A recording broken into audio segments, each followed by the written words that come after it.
ప్రతి ఒక్కరికి అంతర్జాతీయ యోగా దినోత్సవ శుభాకాంక్షలు. యోగా అనేటువంటిది ఆది యోగి అయినటువంటి పరమశివుడు మొట్టమొదటిసారిగా యోగాను తెలియజేయడం అనేటువంటి జరిగింది.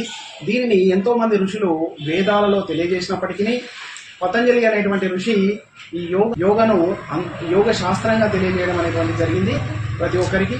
కాబట్టి నేడు మన ప్రియతమ ప్రధానమంత్రి ప్రపంచ దేశాలకు యోగా యొక్క విశిష్టత, యోగా చేయడం వల్ల లాభాలు, సో ప్రపంచాన్ని అందరినీ ఒకతాటిపైకి తీసుకొచ్చి నేడు అంతర్జాతీయ యోగా దినోత్సవం అనేటువంటిది మనం జరుపుకోవడం అనేటువంటి జరుగుతుంది. మా పాఠశాలలో కూడా లిటిల్ స్టార్ స్కూల్లో కూడా పిల్లలకు యోగా యొక్క ప్రాముఖ్యత, యోగాని ఎందుకు జరుపుకోవడం అనేటువంటిది తెలియజేయడం జరిగింది. ప్రతి ఒక్కరం కూడా ఈ యోగా కార్యక్రమంలో పాల్గొన్నాం. ప్రతి వారు కూడా తమ జీవితంలో యోగాను ఒక భాగంగా చేసుకున్నట్లయితే ఆరోగ్యపరంగా చాలా చక్కగా. కావున ప్రతి ఒక్కరికి లిటిల్ స్టార్ స్కూల్ తరఫున అంతర్జాతీయ యోగా దినోత్సవ శుభాకాంక్షలు తెలియజేస్తాను.